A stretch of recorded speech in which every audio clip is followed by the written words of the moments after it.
I think as a woman, especially as we've seen in the world, we are not equal to men. We don't have autonomy over our bodies. And so for me, using my platform right now to be like, let me be the boldest I can be, even if people are a little taken aback, I hope it just helps other women. The best-selling author and host. The #1 health and wellness podcast. On Purpose with Shetty. Hey everyone, welcome back to On Purpose, the #1 health podcast in the world. Thanks to each and every one of you that come back every week to listen, learn, and grow.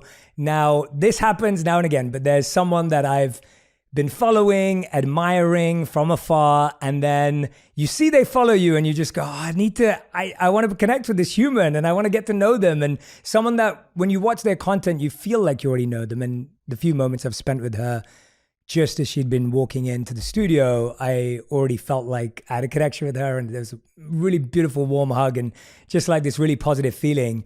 But this is someone who has dominated as an entrepreneur, been extremely successful as a business person, an incredible host and interviewer, someone who is so multi-talented across the board, whether it's being authentic on camera, off camera, editing, creating, the works. And I'm speaking about the one and only Alex Cooper, creator, host, and executive producer of the hugely successful, which is an understatement, the podcast brand called Call Her Daddy. Alex is one of the most listened to female podcasters in the world with millions of listeners per episodes. And Alex continues to break all boundaries by shattering stigmas and stomping on misogyny, all while keeping mental health and personal empowerment at the forefront. And that's what really drew me into her work, was when I started to see her talk about mental health and well-being and habits. I was just blown away. And I was like, we have to make this happen for our On Purpose community. And to the millions of devoted Gen Z and millennial listeners, the Daddy Gang, the Call Her, which I'm a part of, the Call Her Daddy brand represents a new set of values and standards. And in addition to Alex, has a successful merchandise line, as well as several exciting businesses and endeavors in the pipeline, which I can't wait to discuss. Alex, welcome to On Purpose. Thank you so much for having me. I need to make that like my alarm clock every morning of just really hype myself up. Oh my God, you are so good at doing those intros. No, well, it's part of this culture that I adopted through living as a monk. And it was just when you met someone or when you introduced people, it was always part of the culture to genuinely feel awe with who you're in front of and to genuinely take in what they've done, because it helps you feel more grateful when you're with them. I feel very grateful to be with you today. I feel more inspired. I feel like I can learn. I feel curious. And I feel often, at least from the culture I grew up in, we always played people down. We always kind of thought, oh, well, we don't want to say this stuff about them. But I actually thought you have a worse conversation, because then you're thinking, well, what do I have to learn from this person? Or this person's probably going to be up themselves. So what am I going to get? Yeah, that's and actually, it ruins the vibe. That's a great concept, because I feel like with social media, people now, everyone, millennial, Gen Z, everyone's like, we're all egotistical. And so sometimes you try to downplay what you're doing, but it's actually such a great concept that you're taking a complete different spin. You're like, let's actually embrace our successes and everything we're doing and embrace it and enjoy it, rather than feel shamed and want to be hush hush about it. Or on the other side, don't be jealous of someone if they're thriving, and because you can learn from them. I'm so excited to sit across from you today, because I'm like, Jay Shetty, let's get into it, because I'm geeking. I'm a huge fan. What you're doing is so incredible. I listen to your podcast, and I don't listen to many, but I'm very excited and humbled to be here. So thank you. Oh, that's the biggest compliment. I had no idea. So now I'm blushing if you're listening. We're both blushing. Yeah. And I have to tell you this, because I just love people knowing this, and I really appreciate that coming from you. But I have a rule that whenever we bring on a new team member, one of the questions I ask them in the interview is, who would you love as a guest of On Purpose? Who would that person be? But then Helena, who's our podcast producer, it was you. And she was just like, yeah, and I was like, she's already scheduled. Helena, I love it. Daddy gang, daddy gang, daddy gang, daddy gang. And so it was just this beautiful feeling where she was like, yeah, I'd love Alex Cooper. And I was like, we've already got her schedule. She's coming on the show. It was already happening. I'm honored. Thank you. So anyway, you have a lot of love in our community for you. Thank you. We're all big fans. But let's dive straight into it. Let's get into it. For me, when I'm observing someone like you, looking from the outside in, I think one of the things that fascinates me is what's someone interested in behind the camera? I just saw you in Italy. me and my wife were so jealous and FOMOing because we used to go to Italy every summer when we lived in London. We're both born and raised in London. What was your favorite thing about Italy? The food, the pasta. I have never been. I rarely take like big vacations like that. And I was so excited to just try the pasta. I grew up in Pennsylvania. And so, I don't know if we're like running to the fish department in Pennsylvania. You're like, ooh, what can we eat? So it was kind of like Italian, but it was kind of bad Italian. Sorry to everyone in Pennsylvania. And so, but I've always loved carbs and I was an athlete. So I'm like, when I get there, it was breakfast, lunch, dinner, pasta, let's go, dessert, pasta, let's go. So it was amazing. But we went to the Amalfi Coast. That was beautiful. I just felt so fortunate to be there and it was incredible. Yeah, I love that. Yeah, I was genuinely living through your stories and I was just like, oh, I want to go back. So we're planning next year now. Amazing. But everyone from the US felt like they were in Italy this summer. Everyone. Like everyone I know. Every single person on my Instagram was in Italy. So I was like, okay, great. I'm going. This is the first year I won't have FOMO. Because I always see people in these places like Ibiza or, Mykonos. And I've never been any of those places. And I was like, this year I'm going to Italy and I'm doing it. And it was amazing. One of the things I love about you in person that I'm observing is that you're so warm. Like from the moment you walked in, so warm. Like, I love it when someone gets out their car and they arrive at my home, the first thing I want to do is hug them. And when I see that same energy, I'm like, this is awesome. But one of the things people observe about you online is that you're confident. You're very confident on the podcast. You're very confident in your stories, which is a beautiful quality. Was young Alex confident too? I know we've heard about like you grew up in front of the camera with your father and like, so was confidence always easy for you? And how has your journey with confidence evolved? The answer is no. Absolutely not. It's actually been interesting because the past year I've really started to get into this in therapy with my therapist. And I haven't really, I think I've mentioned it a couple of times to the Daddy Gang, but I don't talk about it a lot because I'm still kind of going through it in therapy. When I was younger, I had a really hard time in school. Not grades wise, I was a solid B. Let's throw it out there. Maybe if I tried a little harder, we could have gotten some A's, but I was severely bullied for my looks. I was super, super skinny. People made fun of me, said that like I looked like I had an eating disorder. I had awful, awful acne to the point where like I would beg my parents to like let me stay home from school. And it was so bad. And I turned inward a lot. Like I never wanted my parents to know that I was going through it because I was ashamed. It's embarrassing to not be able to connect with your peers and also I was physically bullied. Like the boys would be like, let's play a game. Her legs are so tiny. Like if we trip her, they will snap in half. And like, it was awful. And I never really talked about it, but what got me through it actually was my dad works in sports and he's a producer. And I remember at like 7 years old, he handed me a camera and was like, go make something. And so my escape from really I hated everything about myself. I hated my skin, my face, my hair, my teeth, my body, my torso, my legs. Like I could pinpoint every single thing about myself that I hated, and it was almost everything exterior wise. But inside, I knew I was a good person. I knew I was a good daughter. I knew I was a good friend, but I felt like it was all based on looks of why I was getting bullied. So I turned to creating content. That's what was my escape. And I would go in my basement and I would make music videos, or I would write scripts and make like little short films or silent films. And I would put on wigs and put on outfits and makeup. And it was the first time that I truly felt safe. Like I could be fully myself. Meanwhile, I was fully alone. So I'm like a weirdo in my basement. But it was that and soccer specifically. I played extremely competitive soccer, and I realized why I felt so safe also and seen in soccer, because it was all women. Can you score a goal? Like, what are you doing? So what are you bringing to the team, So I don't talk about that a lot because it was actually interesting. I recently was interviewed by the New York Times, and I don't do a lot of interviews. I read that piece. And it was in a follow-up conversation. We had like an 1.5-hour interview. The reporter asked to do a follow-up, and somehow we got on the topic of my childhood. And I started talking, and I shared with him that I had been bullied. And quite literally physically, his demeanor, his face, like his jaw dropped, and I could tell he was shocked. And everything that prior that hour and a half interview I first did with him kind of was shattered, because he was like, wait, what? Like, you were bullied? And I realized something that moment was like, the character I've created on Call Her Daddy, there's this dichotomy of, for me, the girl that was bullied, and then the girl I've created, or the woman I've created in the show. But I think a lot of people have a hard time, because everyone wants to put things in boxes, understanding like there's no way Alex Cooper, the confident Call Her Daddy girl, could have also been bullied when she was younger. And what I've come to realize in therapy is actually that ugly, awkward, acne girl is who started Call Her Daddy. Because if I had not gone through that, there's no way I would have started Call Her Daddy.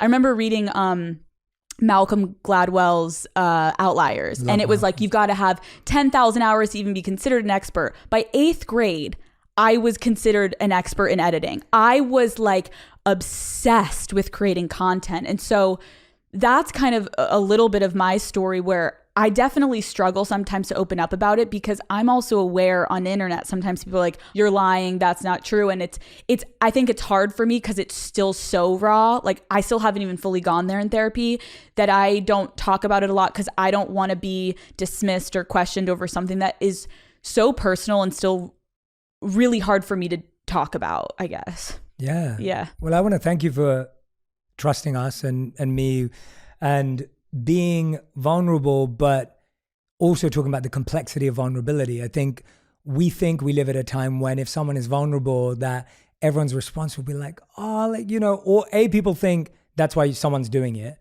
B, if they don't think that and they think you're just being vulnerable, sometimes it's complex to say, well, maybe it wasn't that hard as someone's making it out. And then there's a third where it's like, well, can we just listen to someone's experience and recognize that? I think if all of us reflect, like, I just realized we have so much in common, which I had no idea. And if you looked at it from the outside, I don't think people would think we have much in common at all, which is partly why I love conversations like this, because I'm like, these are the conversations that bring me to life. So I was bullied for being overweight growing up. I was obese growing up, and so was my wife, actually. And so separately, we didn't know each other at the time, but we were both bullied for being overweight. I was bullied for being Indian because there weren't many Indian kids in my school. And so the color of my skin and all the rest of it, I was bullied for that. And I wasn't the coolest kid in school. I was a straight A student. So I was the opposite. And it was like, and it was considered dorky to be smart, especially where I grew up. And so I dealt with all of that too. And so when I'm hearing you say that, I was beaten up at school regularly. My mom used to come defend me in school. Like, that was really embarrassing. Like, and even now when people are like, no way. Like, and I'm like, no, that was my entire childhood. And for me, I turned to listening to Eminem and writing music. So I did a lot of spoken word. I used to produce music. It's why I love word and language and just the artistry of what you can do with words. And then when you said you played soccer, which I know, but I'm like, that is my first love. Like, if I could be anything in the world, it would be a professional soccer player, like beyond everything. That is crazy to hear, because I agree with you. And that is why I love podcasting and why I love your show, my show, is like, you really have no idea what one you can connect with someone on, empathize with someone on, or just like learn about them. And I feel like we've gotten to a point where we want to like discredit and call people out. And it's scary to be open and vulnerable on the internet. And I think like almost my persona, there was parts of me that I had to like try to claw back what I started for Call Her Daddy, because I was like, hold on, I need to also like, there's other parts to me other than this salacious, wild, crazy. And it was a great transition for me, which I know we'll get to. But the bullying thing, when you're that young, and truly all that matters is peer acceptance, and you feel so alone, you hate yourself. And I realized recently, like, I know my persona is one thing, and that's why I always struggle with this. I'm like, oh, I gotta like ease my listeners into like me talking about this, because it's a complete different side of myself. But we all have that, right? We all have those things. Like, I remember the first time I shared this with my mother was when I was 21 years old in a cab, that I had been bullied. And I told her, Mom, in high school, I used to put on 3 pairs of leggings, tape it to my leg, and then put on my school pants just to hope that everyone would think my legs were bigger. Wow. And by the time I would have soccer practice after school, my joints were in so much pain from sitting in class. And I told my mom this quite literally as we're pulling up to Penn Station. She was getting out and I was going to keep going. I told her this as she's getting out of the cab and she's like, Alex, like what? And it was my defense mechanism of like, I don't really want to talk about it, but I need to let my mom know what I was going through. When I look back, thank God my father has been the most supportive person in my life with my career. And I'm so grateful for that. Like any moment I needed anything, he was like, let's go find you. I want to make a green screen in the basement. And he's like, let's go to Joann Fabrics. Like, here we go. Let's go to Home Depot. Like, let's go lights. Like I was so fortunate to be raised by people who support me.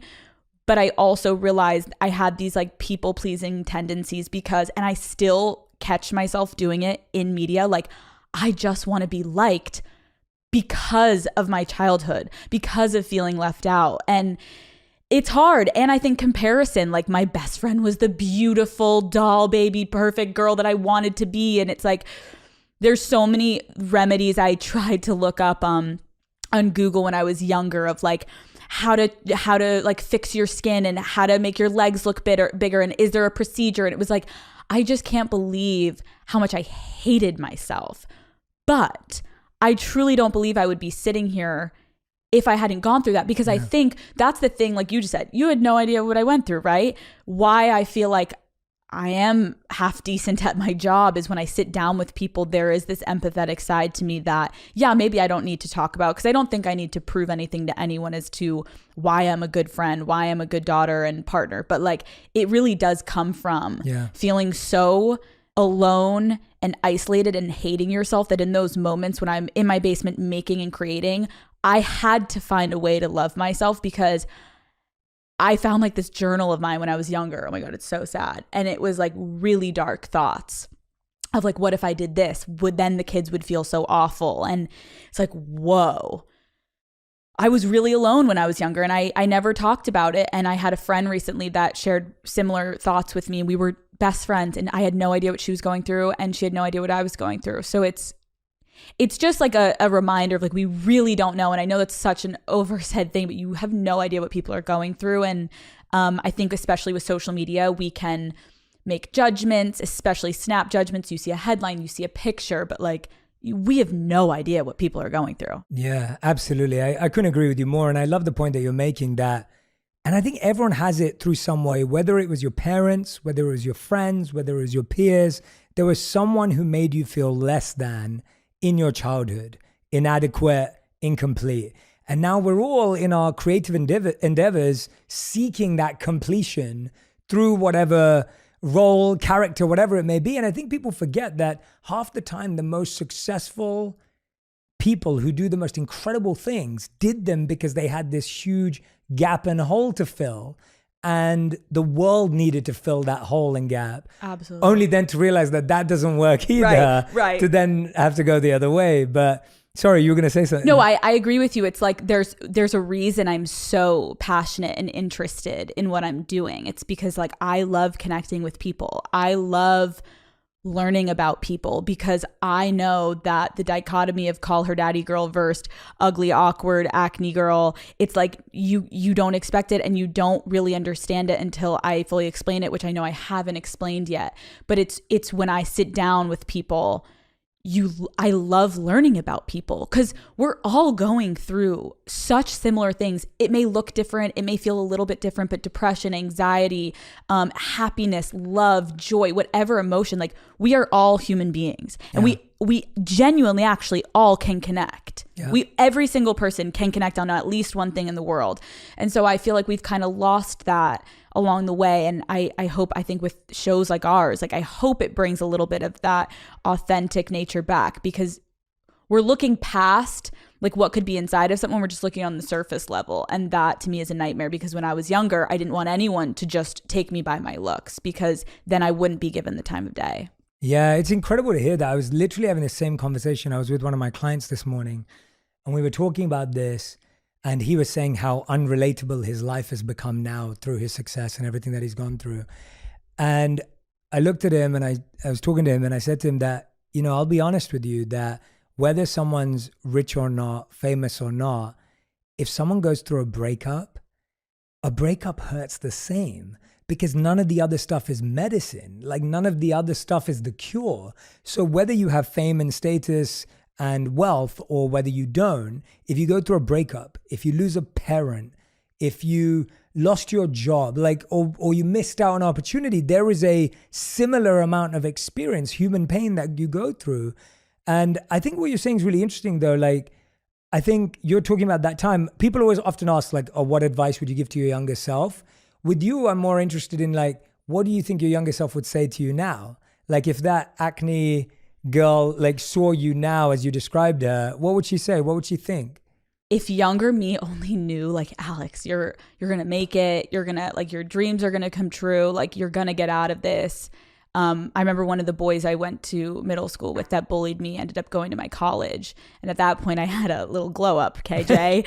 And he was like trying to hit on me and giving me all this attention. And it only made me just feel actually awful because I was like, I'm the same person. Yeah. I'm the same exact person, if not like more grown and obviously experienced and have a little bit more of a higher IQ at this point in my life, but I'm the same person to my core. And you're only treating me differently because I got a prescription for Accutane, got some hair dye, got my braces off, put on some muscle because I'm playing soccer. Like it's quite literally just the physical as to why you're acting differently towards me.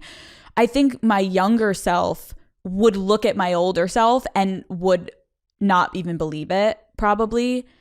I actually was thinking like, what would I say to someone that's younger and going through this? And it's like, there's nothing of like, walk into school that day and stand up for yourself. It's actually like, find yourself in your alone moments because you're all you have, truly. And so trying to get peer approval, sure, it may make the moment a little bit easier, but like these people don't actually matter.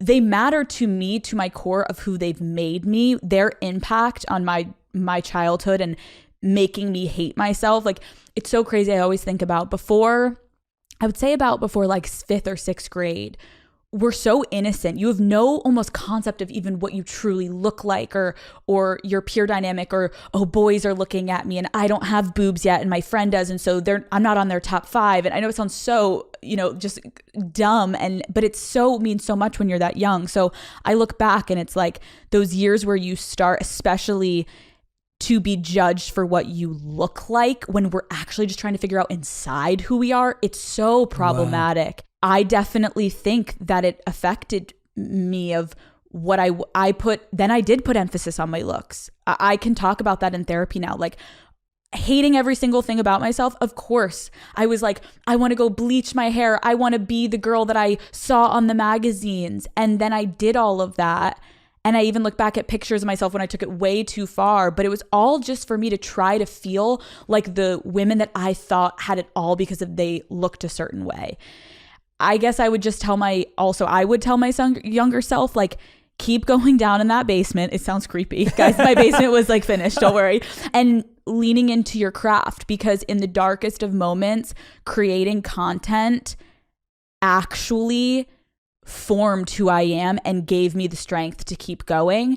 And it made me a full, whole individual in my own right. And when I was getting bullied and when I was going through those hard times, realizing I'm going to turn my passion into my purpose, that's all I needed to be like, okay, let's keep going. So I was really fortunate to find that at a young age, but I think a lot of people do. When you're at a young age and you are going through something so hard, you find that outlet, right? And everyone has that one thing that they're like, I love this. And I'm just fortunate enough to have made that into my career.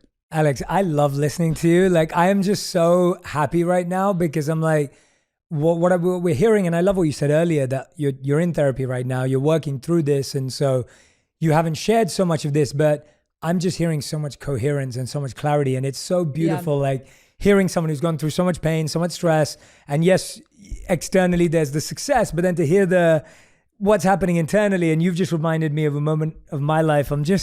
I remember being at the final year of elementary school, or primary school as we call it in London, and there was one girl that everyone fancied in class.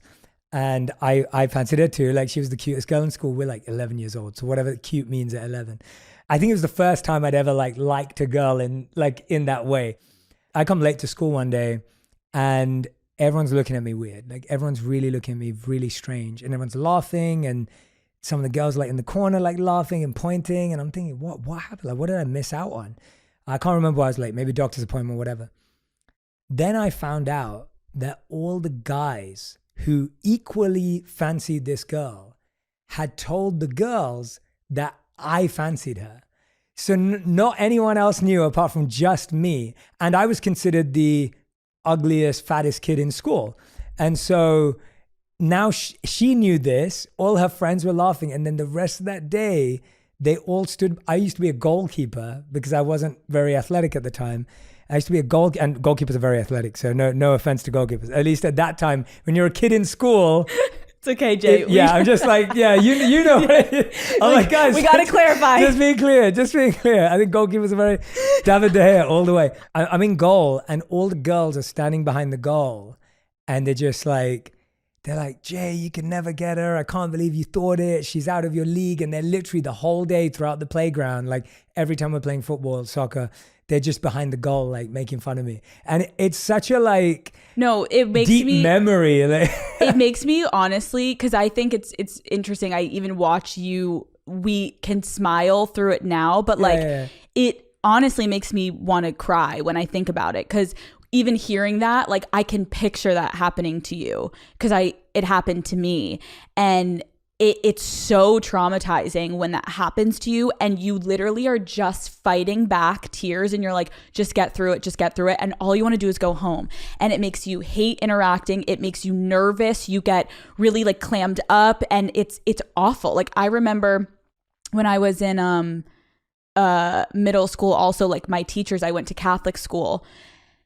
And I just never thought I belonged in Pennsylvania. I was like, what am I doing here? I knew I wanted to do something that was definitely big, but I also knew this is a very conservative town, and we were shamed for anything regarding anything because it's Catholic. And I remember we weren't allowed to wear makeup, and I was breaking out so bad. It was so awful this week. And it was finals, so I couldn't skip school. I would beg my mom to let me skip school. And she, thank God to my mother, would see when I was really struggling, would be like, okay, you can stay home. I put a tiny bit of concealer over some of my acne because I would sit next to this kid that was the coolest kid in school. And I would always be so upset because he got to see that side of my face. And in front of the entire class, my teacher, I want to call her out, Mrs. G, I'll just say, okay? I'm getting there.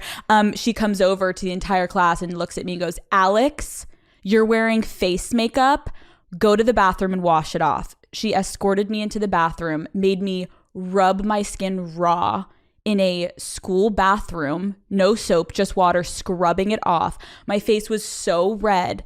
And I remember just being like, can I go to the bathroom? She's like, no, get back to class. And I just... trying to hold back tears, and my entire face was inflamed. And I was like, so now I'm not even experiencing bullying from kids. This is how does this teacher not know? And she has kids. So it was a lot, but I will say it made me who I am today.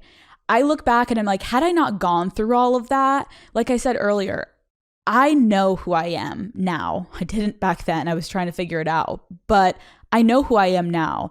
And I know my morals and my values. And I know that a lot of that stems from the pain that I went through. And I am a very empathetic person. Maybe I don't show that a lot on my show, but I think it's all relative. I'm like, oh, if I could go back, would I redo it? No, maybe I would have wished I told my parents a little bit more. But still, I think it made me really turn inward, and that created a different level of strength and self-reliance that I can't even put into words. So that is such a powerful point. I mean, you've made so many amazing points that I'm going to be drawing together for all our listeners at the end, but that is such a powerful point that I think, and I don't want to tell people to go either way, but there's a different strength that comes from going inward than the strength that's required from asking other people for help. And both strengths are important. Like going out and knowing to ask your mom or your dad or your best friend for help is extremely important. But knowing how to go and ask yourself for help internally is equally important. I think that is such a beautiful point. I've never heard it been put that way. Thank you. And I love that idea of, because I feel the same way. I felt so isolated and alone. And even today when I feel that way sometimes, but now it's become solitude. It's become a strength because I've got used to depending on myself. And I know what that feels like when I'm like, I'm all I have. And I know what that feels like. So now it doesn't scare me. Totally. Whereas at 12 or 13 or 14, it really did. I think one of the things we're talking about is an evolution in identity and awareness. And this has been something that I've struggled with as things have become more public as well. Because, so I went from being that kid that was bullied to being fairly in with the cool kids in high school, to then going to college and being a budding spiritualist. Like my college life, if anyone met me at college, they'd be like, Jay was like nice and loving and spiritual and mindful and all these things that I was practicing. If you spoke to my high school friends, they'd be like, Jay was a party animal. He drank too much. He was crazy. Like he was the class clown. Like he tormented teachers. Like that was my reputation. And so you get this complete dichotomy. And I feel like every transition my external life took, I saw it as an opportunity to become who I wanted to be. So as I left high school, I wanted to become this mindful, thoughtful individual. And that's what I was at college. And then I went off to be a monk, which was a whole different external identity. Left that and now obviously doing all of this for the past few years and so many more in between. But the point is that I've given myself permission to accept that I am the same and different person all at the same time. So beautiful. Right? Like, Yep. and I've given myself that permission even when other people haven't. And I feel like I'm constantly going through that where I did used to be a monk. I'm not now. I'm married. I have a home. I have businesses. I have money. Like so life has changed. But there are parts of being a monk that are still me. They're still there. I still think like a monk, and there's parts of my lifestyle that are still like a monk. There are parts that are not. So coming back to you, you've also been on an evolution of identities. We've just talked about a very clear one. You then have the beginning of the podcast, which is very well documented. It's all there. I don't want to dive into it. And that part of the journey is there. And then now it becomes another label where it's like Spotify, 60, like it becomes so like diluted to a number and a brand. And you can go wherever you want to go with this. But the question I'm asking is, what has been the hardest part of that evolution for you to where you are now? And what do you think people misinterpret about that evolution? It is difficult because I feel, especially as a woman in the industry, I have to tiptoe on not being overly confident. Like, I think women can all feel it. Don't be too much of this. Always veer on the side of just be quiet. Well, I've got a podcast. That's a little bit difficult, right? So I definitely have struggled with the person and who I've become is confident. And I want to embody this confident and determined badass CEO running my life that any woman could do what I'm doing, right? In whatever aspect they want to do it in their life and whatever their passion is. But it is difficult when then I walk into board meetings or meetings with these men that, and I'm like, I'm telling you what I want. And I feel like if a man was sitting here, it would be a very different conversation. If anything, he'd be going light. And so I've struggled with, why am I always called the female Joe Rogan? Does anyone say, oh, Joe Rogan's the male Alex Cooper? No, we have similar numbers. We have really loyal audiences. We both are with Spotify. Like, and no shade to Joe. I'm actually just saying it's frustrating that it is a dequalifier. It's comparing me. It's not even comparing me. They're just saying like, oh, she's basically him, but like as a woman. I don't want to be compared to anyone. And it's been hard for me to do it in a way that, I'm not coming off as like angry and mad. And I think there has been times where I feel like I can't be all in business mode at times as I want to be, because I'm, as a woman, going to be labeled And it's like, no, I actually just know what I want. And I'm a boss and I am running a huge company and I have so much going on and I don't want to waste anyone's time and I know what I want. What a concept. So I think that is something that people have misinterpreted also on the internet of like, oh, she comes off so like, I don't even know if it's aggressive. Like, I think as a woman, especially, even if I don't know what I want, pretend I know what I want, because we're at a time where, as we've seen in the world, we are not equal to men. We don't have autonomy over our bodies. And so for me, using my platform right now to be like, let me be the boldest I can be, even if people are a little taken aback, I hope it just helps other women be like, I'm going to go in today and advocate for myself to my boss, or I'm going to stand up to that because it's like, we're getting nowhere if we don't keep shoving it forward a little bit. And I've gotten at times a little nervous and I'm like, I could just sit and do my interviews and stay quiet. But that's never who I've been. I've always had an opinion. I'm a Leo, okay? I know what I want. But it is hard because it's like I think there's a lot of people that are a little skeptical of a really, and I hate when people say loud. Am I talking that loud? No. People are like, she's so loud. I'm like, am I loud? Or am I just speaking about something that maybe you don't want to hear because you don't like change? And we need change. So that's something that I'm currently working on in therapy. I don't think I've ever done this. I'm about to clap on the podcast. I don't think I've ever done this for any. That I'm just going to clap. I'm going to take a moment to clap. And there should be more people clapping. Hello. Jordan, I need some more. Come on, Homer. There we go. Oh my God, stop. Like I'm that, dying. I've genuinely we've never done that podcast Yeah, ever. I love Like this is the it. only time, the first time that we've I'm done honored. that. I really mean that. Everything you just said, like, it's so true. I'm totally aligned with you. I can only look at it from the perspective that I grew up with a powerhouse mom who worked, cooked, raised me and my younger sister, provided for us both when my dad was figuring his life out.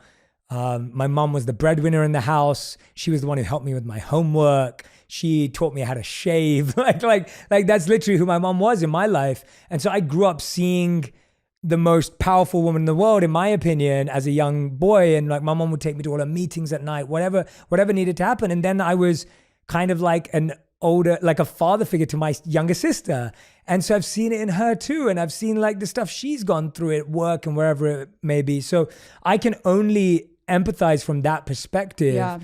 But when I'm listening to you speak, I'm just like, it's sad that we're still there. Like it just pains me. I'm like, how can we still be there? And how can we still be stuck there? And I want to dive into the gender part with you because I do think it's important that we talk about it here. I deal with that in a different way. And I've never talked about this either, but I feel like we're both in. Yeah, we're like, vibing. Yeah. And it's also like I feel understood with you. And I also know that because you interview and you do such an exceptional job with it, it's like, I feel like I'm getting to open up my heart. We're interviewing each other together. I'm like opening up my heart to you. But no, I mean in the sense of, so I often get perceived as like, well, Jay, you're a monk and you're mindful. So you're not allowed to be driven and ambitious. So if I have goals in a business meeting or a PR meeting or whatever it may be, it's like, oh, but Jay, you shouldn't have goals, right? And I'm like, wait a minute. Why can't I have both? Yeah, can I not be both? Am I not allowed to be both? Like, yep. And so people are constantly like, but Jay, like, and it's like if we reach for something, and I come from a background of I was straight A's. I worked in the corporate world. I'm highly organized. I'm a high performer. It comes naturally to me, and that's me. And then I was a monk, and I have the meditative side, and I meditate for 2 hours a day, and I wake up early and take cold showers and all that kind of stuff. But it's like to me, I've tried to put both together to create this real world. Because neither one makes me happy without the other. So I get the perception of, well, Jay, how can you be mindful and driven? How can you be ambitious and meditate? And I'm like, but that's what we should be encouraging people to be. Like, I feel like it's because we have gotten so comfortable putting things in boxes. And I love that you're saying that because it reminds me, this is, I think, such a relatable topic. Take me and my deal and my podcast and being a public figure out of it. You mentioned something about how you had these different stages of your life.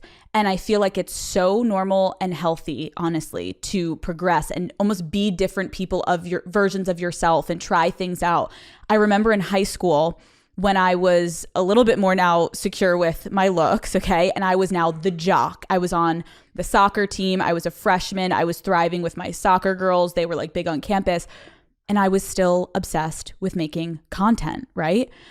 I was so embarrassed that I was in the video production class because my video production professor, God bless him, he was, I guess people would consider like a little nerdy and a little too techie. And I was like, I am so honored to be his student and have him teach me. We would watch movies after class, and like not in a creepy way, but he was educating me on film. And before me too, we would watch Alfred Hitchcock. I remember the first time he showed me Psycho, and so I was learning, but I lied to my peers because I convinced my mom, please, can we go in and talk to the dean of students? I want to do video production for all 4 years as my elective. I never took health, which is interesting. Never learned about sex education. Okay. So interesting. But I remember people being like, why are you in that video production class for all 4 years? This is so weird. And I was embarrassed and I lied. And I was like, I don't know. Like they think I'm good at it. So like, whatever. I don't have to take health at least. Like whatever. I downplayed it. I was so passionate. I loved it more than soccer. It was literally my existence. It felt like that is why I'm here. This is what I'm meant to do. But I was so embarrassed because I couldn't be a jock and also a tech girl, like a tech geek or whatever they would call me. And so I tried to hide that part of myself. And I feel like a lot of people do that. Even hearing you say that, like, why can't you be mindful and also determined? And it's like, I actually think that is such a beautiful human being when you can combine all the different parts of yourself to all be in a somewhat cohesive working situation. It works so much better for your mental health.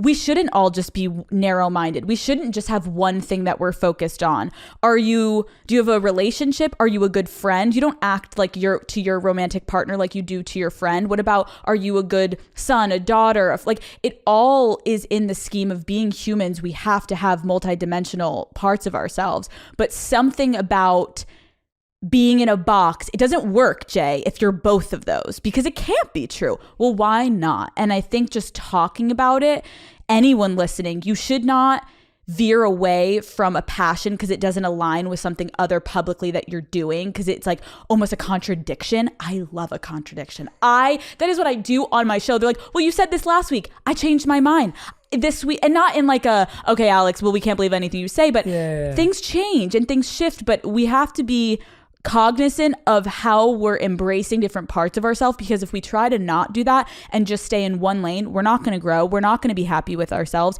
and we're just going to be appeasing the people around us instead of what do we want?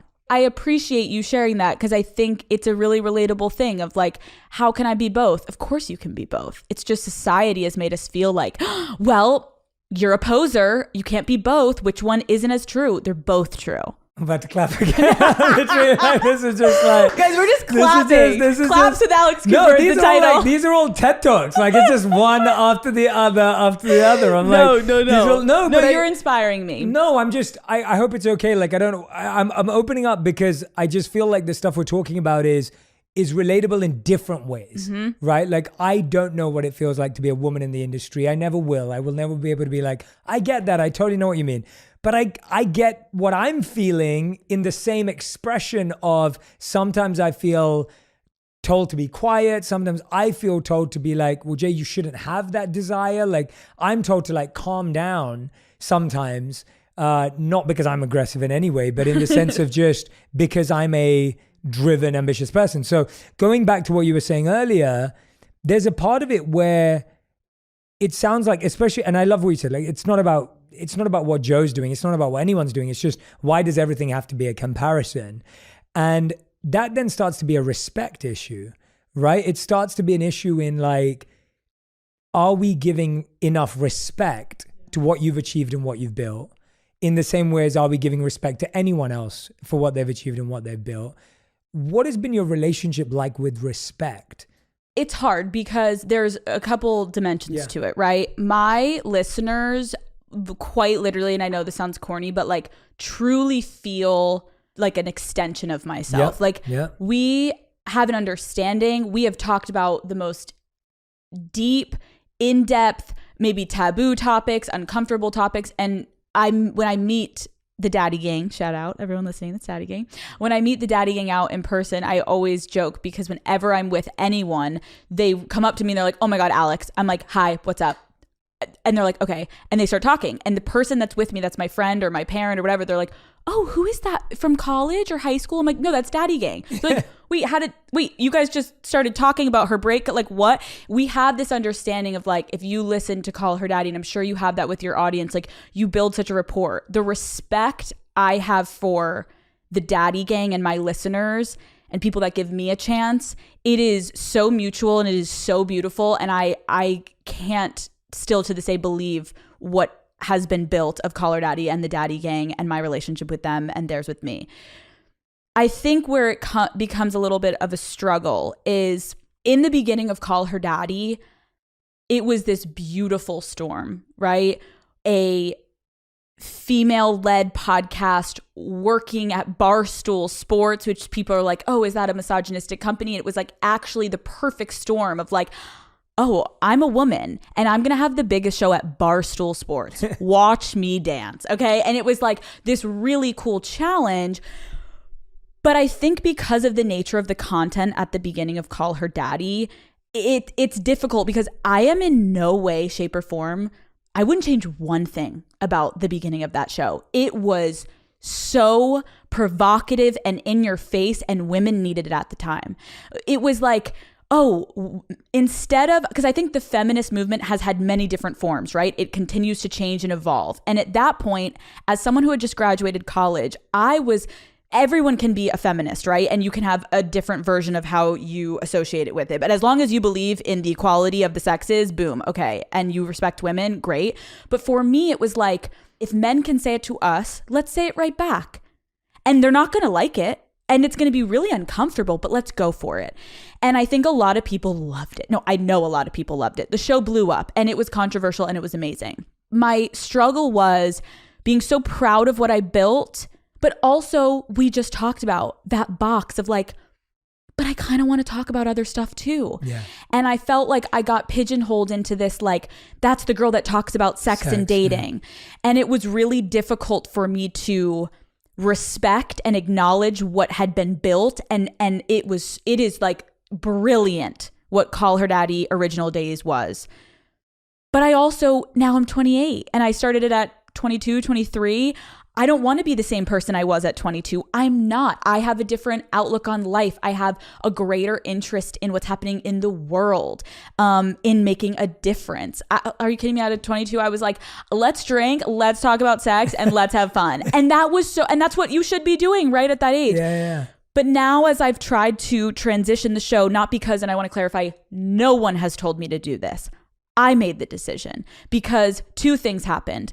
In the pandemic, I think when you talk about something like sex and people are so freaked out by that concept and a little nervous to, I remember back in the day, engage with the brand because it was like, oh, they talking about sex.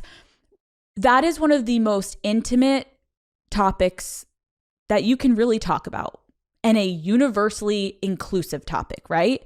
We all think about it in some capacity, right? I felt like if I can talk that deeply and that openly and that vulnerably on this platform to millions of people, still in therapy about that. Why was I so okay doing that? We're working on it, okay? But the point is if I can do that, my audience was ready when the pandemic hit. We need you to talk about some other stuff because none of us are enjoying our sex life right now, but we trust you enough, Alex. Let's have deeper conversations. And that is when I began talking about mental health. And that is when I opened up and acknowledged I'm in therapy. And the stigma around therapy, to I know a lot of people, is what's wrong with you. My mother is a psychologist. I grew up where mental health was the number one prerequisite in the house of how's your mental health? What's going on in your head? Where are you at? So I think that transition for Call Her Daddy for me felt so organic. It was like, of course we got to talk about more stuff. It's like eventually you graduate from high school, you got to go to college, or Algebra 1, we go to Algebra 2. Like Call Her Daddy is cemented as one of the best sex and relationship podcasts. There's 80 episodes. It is fire. You can learn some amazing tricks of the trade, okay? But what's next? And I could feel my audience ready for something new, and I was ready for something new. I wanted to explore other topics. Not that I'm not going to continue to talk about those things. And that, I think, was a difficult transition that some people that don't want change, not my audience not only stayed with me, but then grew because people were like, oh, we're spicing up a little bit. There's more topics. There's more conversations, just not about sex. But I saw people that didn't like the show in the beginning. They're like, nope, you're still the sex girl. You cannot be talking about mental health and talking about sex. You can't tell me you're talking about sex in a deep conversation that has to do with mental health, or you're not getting deep enough because, well, no pun intended. But but when I talk about that, it's like what we're going through in the world right now with sexual identity and fluidity and trying to understand. I mean, it's so beautiful now that we've started to embrace the concept of non-binary, and it's like letting people do what they feel comfortable doing. That is mental health and that is sex, right? Mm-hmm. So I think the struggle of respect has been people not loving me venturing out and straying away from what initially was the bread and butter of Call Her Daddy. And I have been an athlete my whole life, Jay. I love a challenge. When someone tells me I can't do something, but I will not lie, it has been so hard. Like trying to stay true to myself, authentic to the content, but also knowing and cognizant of the fact that there are people that are like, she's still sex, it's just sex. And I'm like, what? And so it's a difficult balance, but I've tried to just block out the noise, not read as many of the comments. And now I think through the new kind of version of the show, it's so cool that I've taken on these interviews and kind of like going back to what we kind of said in the beginning, I'm having on these celebrity guests that everyone's like, oh, you're going to have on celebrities now. But the point was, and it goes back to what we were saying earlier, I love this challenge of like, you're going to leave and you will relate to Demi Lovato. You will relate to Miley Cyrus. You will relate to Chelsea Handler. Like these people that are coming on that seem so, their life is so unattainable. No, we can relate to them. And I've been fortunate that this new format, and I think through my therapy journey, and just because I know myself and I am a warm person, I am so interested in people's lives. I want to understand people better. It makes me better. It makes my audience better. Almost every single time a guest leaves Call Her Daddy, they say, wow, I have never felt so comfortable in an interview, and I've never opened up as much as I did in this interview. And I take pride in that because I put a lot of effort into making people feel comfortable, because when you're talking about really, really intense topics like we're talking about today, you need to be open-minded. You need to come into it unbiased, and you need to provide a space where it's like, you're safe. Let's have a conversation and no judgment. And I think a lot of these celebrities feel listen, there is no denying, we're not saying they don't have privilege and they don't have so many resources we don't have. But it's trying to humanize. And I think in a cool way, my listeners have loved the new kind of version of Call Her Daddy. And then I guess this is the last part of also, I don't plan. There's one day that it's not like I need an episode like this one day and then this. It's every week I walk in and I'm like, I think I know who I want to interview because it feels right. And I read all the DMs from the Daddy Gang, and I still have all my social media accounts. No one runs the Call Her Daddy account or my account. And I just read all these DMs of someone struggling with a narcissistic parent. And immediately I'm like, let's get Dr. Ramani on. Let's have her come on. Let's talk about how to survive a narcissistic relationship. Like it ebbs and flows. I would love to be like, I have this perfect structure. I am eyeballing it because I also am a consumer, and I'm like, what am I interested in? Because I love being in tune with my audience, that I'm able to be like, I know what they want because I want it too. It's an ebbing and flowing relationship with respect. There's always going to be haters. There's always going to be people that want me to fail. But I do think specifically this last year, I've come really into my own of like, I want to make amazing content for the people that want to listen. And if you don't want to listen, you don't have to listen. But I always do say, give it a chance, because you will be surprised at the new Call Her Daddy. It's different. And I'm really proud of it because I put a lot of work into it. And you should be. I personally am a fan, and I've loved the evolution of it. I've watched a ton of the interviews. I mean, for me, I couldn't agree with you more that whoever sits in front of me, whether they're a celebrity, whether they're not, whether they're a scientist, a doctor, a host, whatever they may be, like, I just want to create exactly what you said. Like, we're so aligned on that. Like, create a safe space where people can feel they can be themselves and they're not being forced to be someone, and they're not being forced to be the one version that we see. But I think what I really took away from what you're saying is that even though you're right, I know what you're saying, that there's no weekly structure. It's not like you're trying to figure out like, oh, we're going to do this and that. Actually, when you hear you explain, when I just heard you explain how sex and mental health are so interconnected, that is very coherent. And that's very cohesive. So even if there isn't a plan every week of who you're talking to, all that kind of stuff, that makes a lot of sense. Yeah. And it's like no one would ever know that or think about that. And this is what I think. We think so shallow now, right? Like everything's a shallow thought. And when I say shallow, I don't mean the subject matter. I mean how deeply we consider an idea. So Alex has changed what she talks about on her podcast slightly. Right? She's still doing the sex podcast. She's still talking about those things, but she's also talking about mental health and therapy and whatever she wants to talk about. That's a shallow thought. Oh, Spotify's told her to do that. She can't talk about sex anymore because whatever, right? Like whatever it is. I don't know what it is. I'm literally making stuff up. But then when you take that thought deeper, you go, okay, wait, when I actually listen to Alex explain it, she's like, I should be willing to talk about mental health and sex because they're so interconnected. They are. I should be able to talk about mental health and anything in my life because it's so interconnected. And I feel it. I just love that description. Like I'm just holding on to that. That's my biggest takeaway from what you said, because I think it's unhealthy mentally, emotionally, spiritually, psychologically for us to think that any subject matter is separate from any other in the human experience. I agree. And I feel like, especially with sex and having been a woman and trying to now, like, I'm not trying to get away from it. I'm just trying to prove like there's other things about me. What a concept. And that respect has been something that I keep pushing up against, of like, it almost, I think at first, I'll be honest, made me want to go so far away from it because it's what everyone just wanted to pigeonhole me as.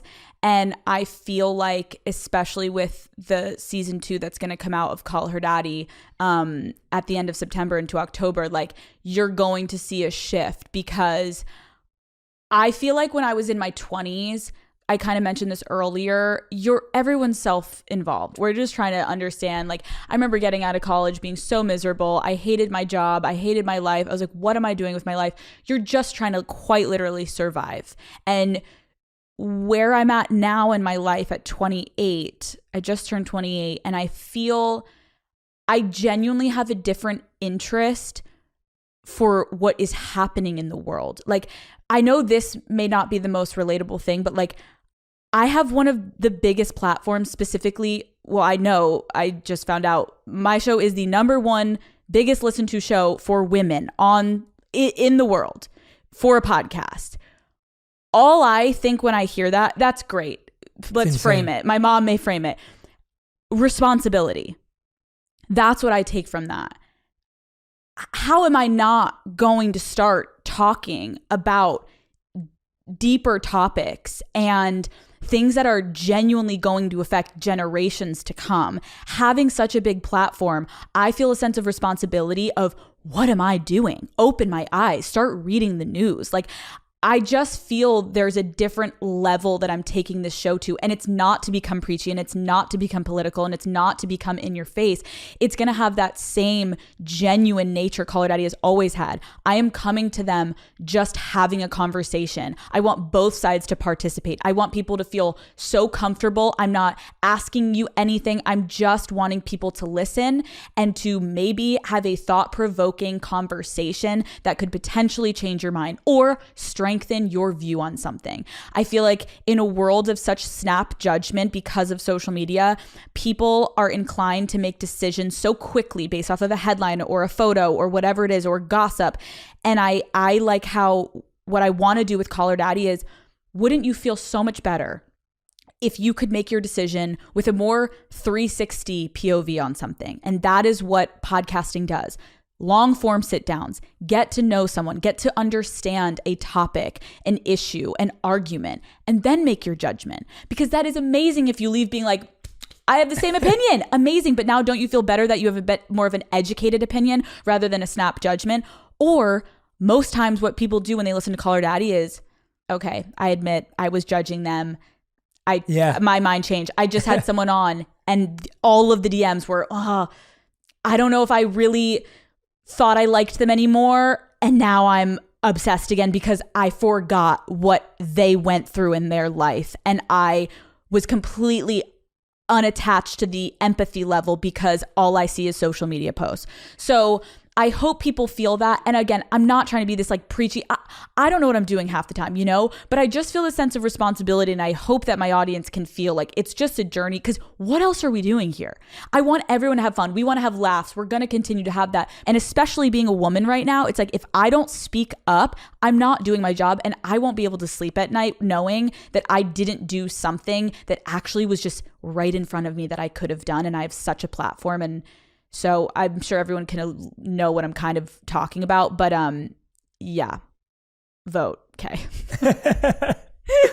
Well, yeah, no, I mean, personally hearing that, and you don't need to hear this from me, and I'm only saying it because I genuinely mean it, and for whatever it's worth, it's like, I love that. Like, I personally appreciate that so much, because I only went out to start building a platform in the desire to serve. Like, I only started this journey hoping that we'd be able to help people. It never came from anything else. It started in that place, and it's still in that place today. And when I hear someone who's like, hey, I was 22 and now I'm growing up and this is life, and I like look at that and I go, I love people who do that. And a lot of people that I work with in my coaching practice, it's like, that's where they are. Like, they became famous through music, or they became famous through movies, or they became famous through whatever. And now they're having that same journey in their life where they go, Jay, I have like hundreds of millions of people who listen to me and they care about what I have to say. I don't want to be the person who just has a great home, business, and life. I want to do more than that. And to me, I think when people who have the opportunity to say that, and then go follow it up, that's when the world starts becoming a better place. It does. And I think it is really, it's a hard concept, especially when you have a podcast. I don't see all these people, right? Of course, yeah. When I'm told, oh, your podcast is also the biggest podcast for millennials and Gen Z, I'm like, so that is an audience that has the opportunity to quite literally change the world. Yeah. What am I doing? Yeah. And it doesn't need to be every episode. I just think there's a different level of awareness I have right now, and I don't have it figured out. I am not perfect by any means. I definitely present a certain way on social media for my business, but like what I'm trying to do is just take my education public and just use this platform and not be better than anyone, just genuinely be like, I'm learning. I literally said to my team, and I was like, I will publicly say this, like a couple years ago, I remember when I got out of college, I had to call my dad and be like, I don't know how am I going to vote, Dad? Like, what? I'm in Boston. I'm from Pennsylvania. Where am I registered? Like, I don't even know how to vote. And I am not ashamed to say that. I think people feel so overwhelmed with certain things in life of college does not prepare us for a lot, right? And there's a lot that we're like, what are we doing? And I think when you have people on platforms that are acting like you don't know what you're doing, it makes you feel ashamed. It makes you feel insecure. And then you just don't do anything. So I think Call Her Daddy also this season is really trying to just make it ingestible for everyone of like, I'm with you guys.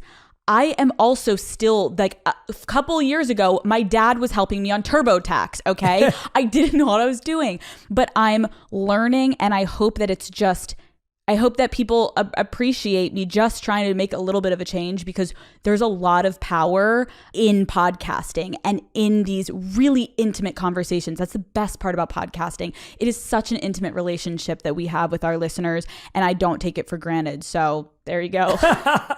No, you're spot on. Like, I think we genuinely close off when we think we're surrounded by a community of people who know it alls, and I think that's when people start to lie. That's when people start to hide. Like, I think everyone, like millennials and Gen Z, everyone right now feels the pressure to know how to be an investor.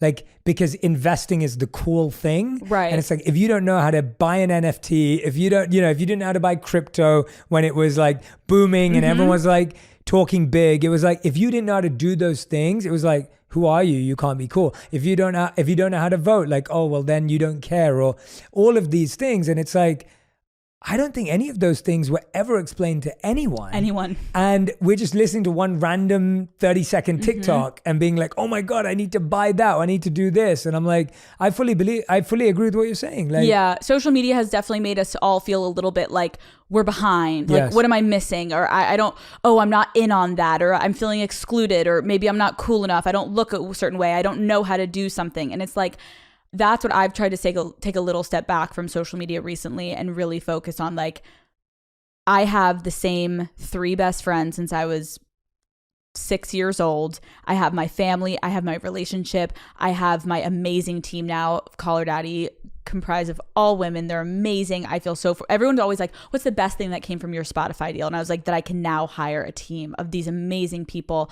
But I do feel like you have to also, everything's with a grain of salt on social media. Try to also just be more present. Like, I found myself the other month on my phone on TikTok scrolling. I'm by myself. There's a beautiful sunset at my new house and I'm scrolling on TikTok. And I, for a minute, had this moment of like, hold on. I'm watching a random girl in her bedroom doing whatever she's doing and I don't know her. And I'm sitting on my couch, lovely woman, whoever she is, wasting my time watching someone that I don't know, and this is not changing my life. Go outside, Alex. Go watch the sunset. Go take my dog on a walk. Be present, because it gives me anxiety, I realize, when I don't feel good enough. I don't feel pretty enough. I don't feel like I'm fitting the body standard. And then I start to spiral. And it's like, why are we doing this to ourselves? If we know that it's not helping us, I'm just trying to be a little bit more in the moment with my thoughts of, okay, so step back. You can take it out of your hand and put it down. And I know it's quite literally, doctors are comparing it to an addiction. So that's also something that's helped me with my mental health recently, is like really putting boundaries on social media. What are some of the new habits of this new Alex and values of this new Alex that are really becoming integrated into your life? Like you just said, like learning about what's happening in the world, like being well informed, educating yourself, taking that online, obviously therapy we've talked about. Like, what are some of the, I guess, the smaller habits that you've developed? Yeah. That's one of them, and that's a beautiful one. I always joked, I'm like, I'm a vow, I never say this word again. In the beginning of Call Her Daddy and shortly kind of in the pandemic, went down a spiral of like reading Reddit pages about myself and awful, awful things about myself. And I was crushed. Like I said earlier, being bullied, I am a full people pleaser. I want everyone to like me. If I see that one comment, I'm like, and then it's going to affect my content the next week. And I'm going to have a Freudian slip and somehow talk about something that I saw in the comment. I'm trying to like, oh my God. It was about like a year or so ago, sat down. I think it was with my therapist. And I said, I am never going to open this app again. And if I do, I'm hurting Call Her Daddy. And it helped me take it out of myself of like, cause it was affecting my content. And I stopped looking at these people that I remember I always used to also be like, they're just hurting in their own life. And we can talk about why people are trolls on the internet for hours, but it's not my problem. I need to drown that out. Whatever those people are going through, whatever they hate me, I know I'm a good person. I know what I'm trying to do. So I stopped reading that about a year ago, and my life, I feel like a different human being. I am taking notes from people that truly care about me. And I'm someone that my producer was like, it's interesting. You love a note. I love a note. I love someone to tell me when I'm doing something wrong, what I'm doing wrong. I love a note. And so I don't surround myself with yes people. I came to LA and I had to make a decision of, who I wanted to hang out with, what I wanted to do. And like, I am sticking to the people that I have known my whole life. I am not open to meeting new friends. I have made new friends in LA, but I'm very specific about who I share my time with. And I think that is totally fair to say. And I think sometimes people are like, oh, this is that, or, oh, you don't have as many friends. I am taking care of my mental health by making sure the people that I'm surrounded with aren't yes people because they're like, oh, we want to come and hang out in Alex's cool house with her cool job. It's people that are like, check yourself. What's up? Like, how are you doing? And I can do the same to them. And so I have made efforts to make sure who I'm around, not only they don't need to make me feel good. It's that they're real with me and they treat me. If all this was gone tomorrow, I know those people are going to still be there. Yeah. And I think with social media, I've really gone through periods where I felt like my whole existence was immersed and defined by social media. And literally just through meditating, being alone with my thoughts, going through therapy of when you actually dissect, does something make you feel bad? Yes. So why are you doing it? It's so simple and it is so hard. But the more that I train my brain, it's really helped me. And I think when I go through really awful times on social media, if people are coming at me, if I get the mean comments, this is something that keeps me kind of grounded is I always get through something. In the moment when you are going through something, it is awful and it can be heart-wrenching. You can feel it physically. You can feel alone. You can feel scared. Whatever feeling comes when something bad is happening in your life. But you get through it. And when you get through it, you look back and you're always like, oh, I wish I could have told myself, like, stop stressing, stop overthinking, stop. So what I've had to do is in the moments of crisis, when I'm freaking out, having a panic attack, anxiety, I'm like, okay, hold on. In 2 days, this will be over. Let's go on a walk. Let's take a breath. Let's call people I love. Let's talk to my mom. Let's call my therapist. Let's take all of the stuff that's happening in my head and just calm, pause, connect with people that love me and get out of your kind of psychosis that's happening in your brain. You're going over and over. I always think about I always get through it. I've had so many moments where I'm freaking out. I always get through it. So look at the other side and I don't know, it's easier said than done again, but it helps me be like, I'm going to be there in a couple days or hours. So it's not as bad as it feels. Yeah. I don't know if that makes any sense. Yeah, it does. It does. I think what you're describing is everything is simply a pattern of thought, right? It's just a pattern of thoughts. And the current pattern of thoughts we all have are not serving us. They're not helping us. They're not improving our lives. And the hard part is knowing which thoughts to change and then how to change them. And so the tools you just gave us were really simple ways and practical ways that anyone can start changing their thoughts. And if we just understood that simply by changing your thoughts, you can transform every human experience in the world, whether it's sitting in a cold plunge and you're just changing your thoughts, whether it's, doing a hike in the morning, whether it's just getting to the gym, right? Whatever it is, it's just changing your thoughts. Totally. And it's beautiful to hear you figure that out and work through that. Also journaling. I've had when I go through really hard times, I always journal during and after. And then when I'm going through a crisis again, I'll read the after and even the during. And I'm like, I was spiraling. Look where I am now. I'm sitting on the beach. I'm driving to work. Everything's okay. Yeah. We get through. I have gone through people dying and it's it is the worst. It is the worst, but you have to find a way to keep going. You have to find the positive, right?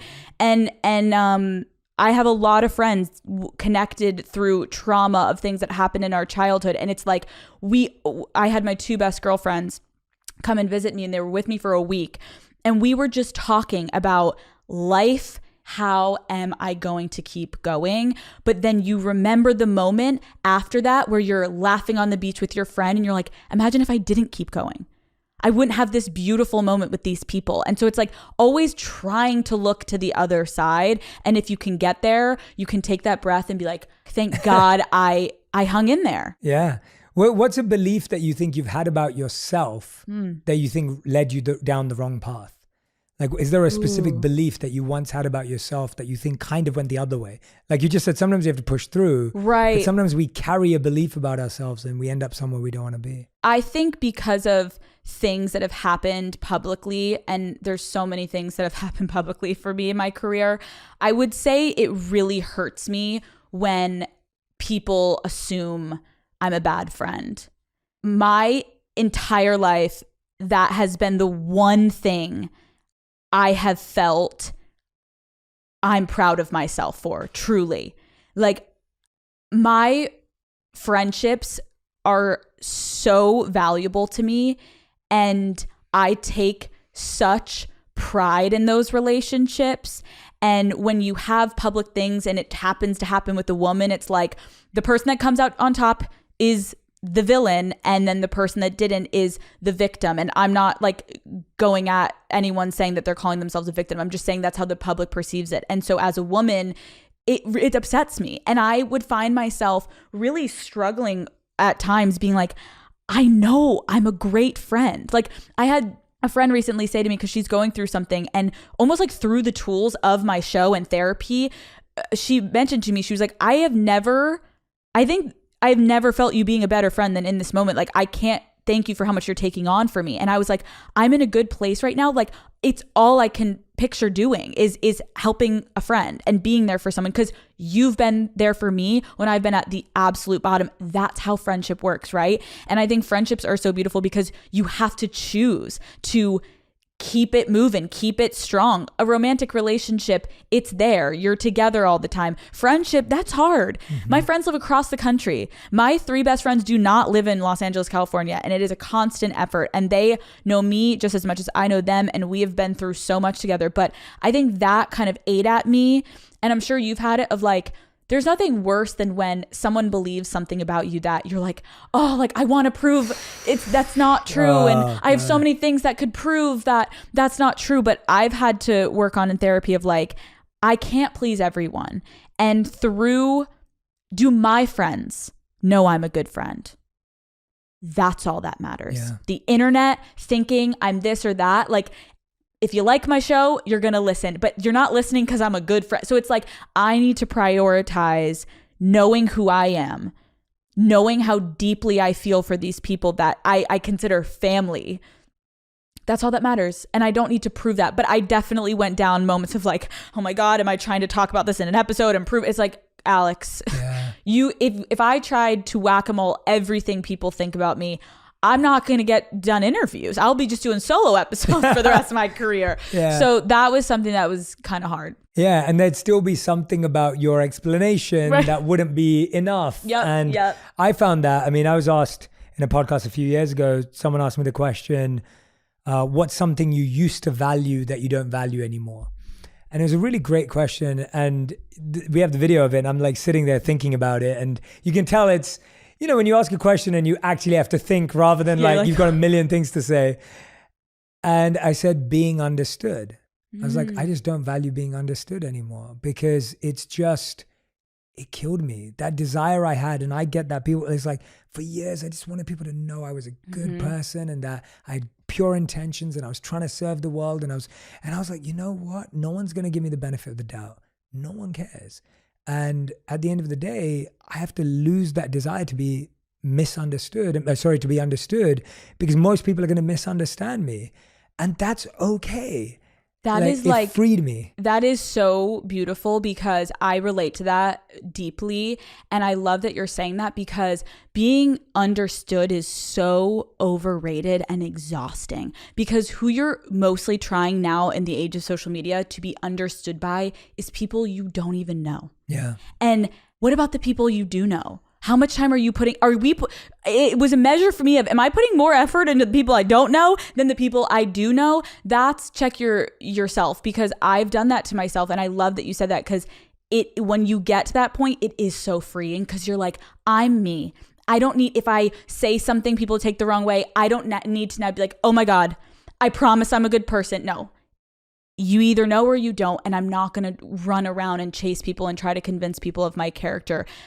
I go to sleep at night. I know I am a good daughter, a good partner, and a good friend. And I know I am not perfect by any means, but I am trying every day through therapy, through just looking inward a lot and trying to be with my thoughts and being more present with the uncomfortable silent moments, trying to just be a better person. And I think it sounds corny even when I say it out loud, but like, what else are we here to do? You know what I mean? Like, are you good with the people you love and who love you? That's kind of all that matters. And the rest is noise. And we have huge platforms and it's so great. But if all of it ended tomorrow, I would be okay. Yeah. And I don't think I could have said that a couple years ago. And I don't want it to end. I love you all.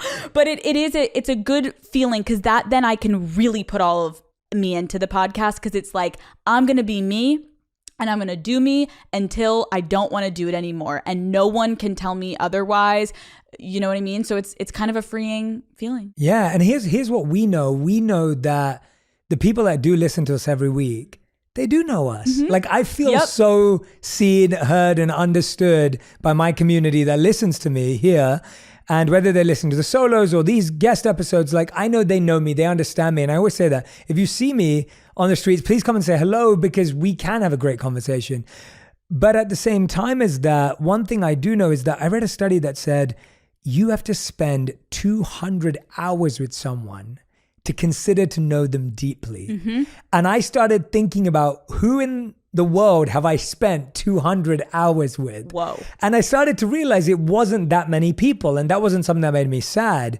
It just made me value those people so much more. So my best friend, who's my best man at my wedding, I've known him for 18 years, and I still talk to him 3 or 4 times a week. I don't know where I find the time. I don't know where he finds the time, but every car journey, whatever I'm doing around LA, I'll call it. He's in London, so he had an 8-hour time difference too. God. And he always picks up. We always find a way to connect. And our friendships got better since I left England. And so all my best friends are in London because that's where I grew up. My family's in London. My wife's family's in London. So for us, like I totally hear what you're saying, that the statement you made that really resonated with me today off of what I said was that being understood is overrated. Mm-hmm. And it's so true, because I would say that I'm still trying to understand even the people I've spent 200 hours with. Mm-hmm. So how am I expecting someone who met me once for 2 minutes Absolutely not. to understand 200-hour version of me? I would hope not. I hope I'm complex enough that you can't figure me out in a minute. No, I really love that. And I think it's, I think that I always say to anyone, especially in 20s, 30s, when you're out of college, it is so depleting at times, because you are stripped of that immediate comfort, friends in, proximity wise, and you're immediately, all of a sudden you're across the country and your friends and you're like, I don't have friends, and it's a really isolating and lonely time. But I would start with, do you have one person? Do you have one person that you can call? That's really all that matters. And of course, we want friend groups, we want friendships, we want connections. We want to go to parties, guys. Come on. But you have to just start slow with yourselves. And I think a lot of times in your 20s, you almost get dismembered and you have to build yourself back up. And we're really hard on ourselves with those friendships. It's so much easier said than done. But it is a great reward when you can maintain those, because they're beautiful. And like I said, you're not having sex with these people, hopefully. So your friends are just there because they love you hopefully. It gets messy. Don't do it, guys. But no, it's a really powerful relationship. Yeah, we've talked about friendships, and I want to talk about relationships a bit, because it's a big thing here at On Purpose. And I'm asking this because for me, and this is what we do, right? And this is why I'm very clear on this. And this is one of the best skill I learned from training to become a coach, was to not project my intentions onto other people's actions. So what we often do is when we see someone who does the same thing as us, we assume they did it because of the same reason as us. Oh. So if you see someone lie to someone, if you're someone who would lie to someone because you don't want to upset someone's feelings, you're like, oh, they lied to them because they don't want to upset someone's feelings. Yeah. But if you're someone who didn't do something because you were jealous of something, when someone doesn't do that same thing, you're like, oh, that's because they're jealous of them. So we project our intentions onto other people's actions. So interesting. And so I'm projecting now. And so I'm being very honest and open about it. My wife and I have been together for 10 years, long before my public life. And we got married 6 years ago. And I started creating content online around the same time as we got married. We'd already been together for 4 years. And I've been creating offline content for 10 years before I started doing online content. So I did events and I spoke and did seminars and workshops and coaching and all this stuff. Anyway, for the first 3 years of my content life, no one knew I was married. It wasn't that I didn't talk about it. It's that I used to make 4-minute videos on Facebook and YouTube.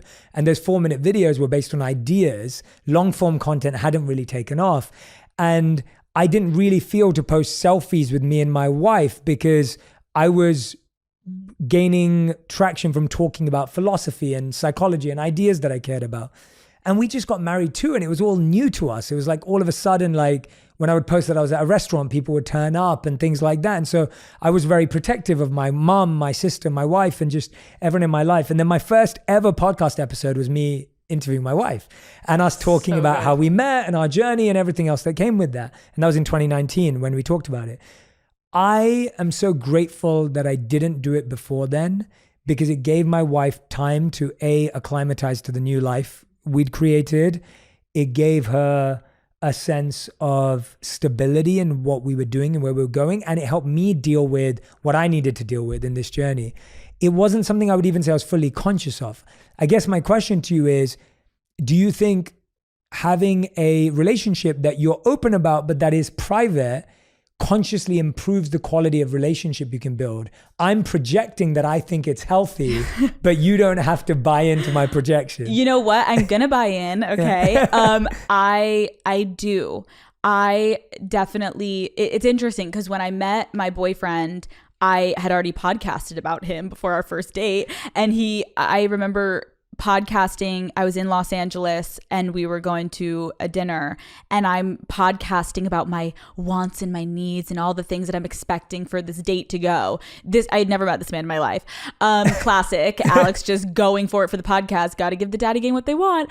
And I show up to the date, and halfway through I'm like, oh, you're going to be on next week's episode. And he's a very private person, and he was like, what? And I was like, it's going to be so good. And then I'm going to go back and record whatever happens at the end of the night.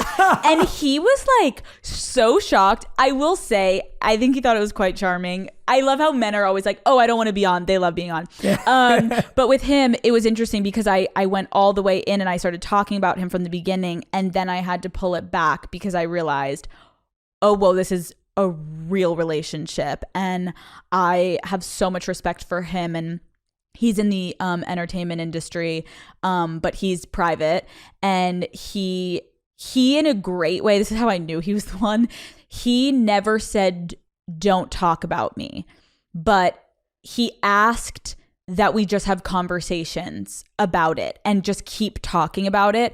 And I've had past relationships where it was like, F your show, I don't care. And he has such a respect for my craft that he recognizes that is kind of what you do for a living, and your life is your living. But I did start to pull back, and I know it's not fun to hear, but my relationship couldn't be better because of it. All of a sudden, he didn't have to wake up in the morning and press play and listen to what I said. And we weren't getting DMs about our relationship. And it really allowed us to just be present of, hey, do we like each other? Yeah. I've said to people, and I'm not judging people that post on social media with their partner. I always just like to check myself, and then I just tell people what I'm doing, and if you want to, do it too.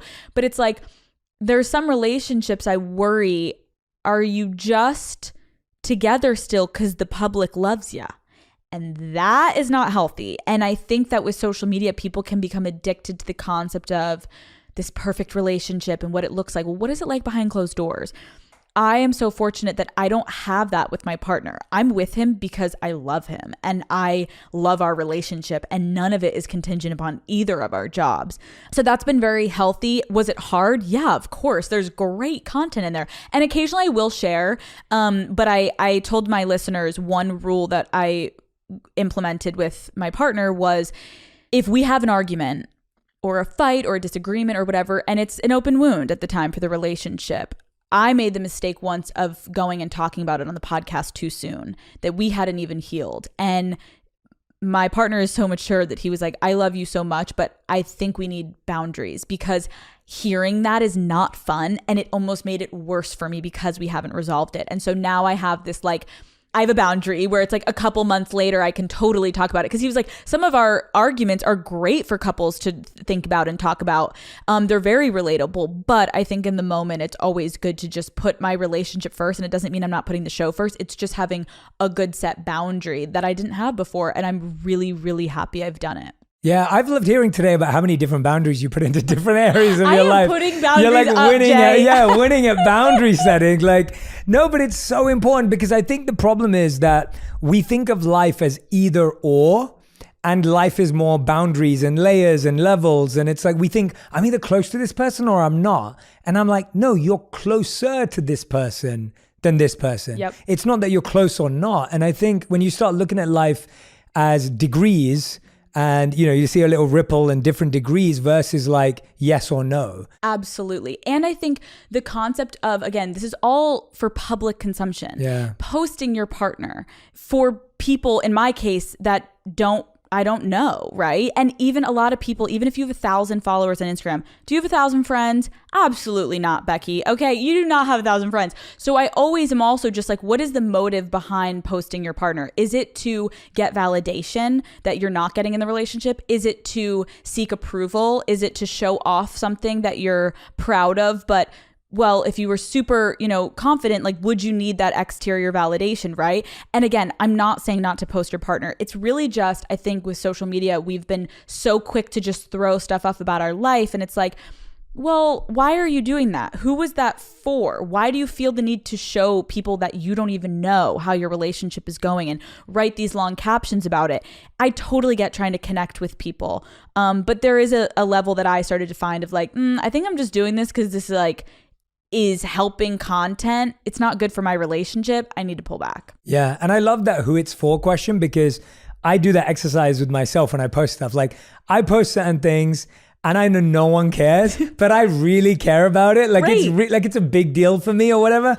And then I'll post it and I'll already tell the team, I'll be like, do not look at the likes, do not look at the comments. I know it's going to do terribly, but it's really important to me. And I want it to be out there because to me, that's really, really, powerful. And obviously we only put out things that we think are powerful, of course, but there are certain things that I know no one cares about apart from me. And at the same time, I think for me, what I was getting at was that 3 years of being married for me and my wife gave us a sense of getting to know each other in that way without having to deal with any opinions, like right now, all we ever get when we post anything is just, you guys look like brother and sister. No, stop. And I'm like, that's not what I would have wanted to hear when we just got married. So I'm very happy that we didn't, because that's all we ever get. And so I'm like, all right, this is great. Like, so but that's the thing, you're never gonna, there's always gonna be the negatives. Totally, and so that's what also I'm really protective of it, because I'm like, I'm so happy. He's so happy. Our families love each other. We're doing good. We are by no means a perfect couple,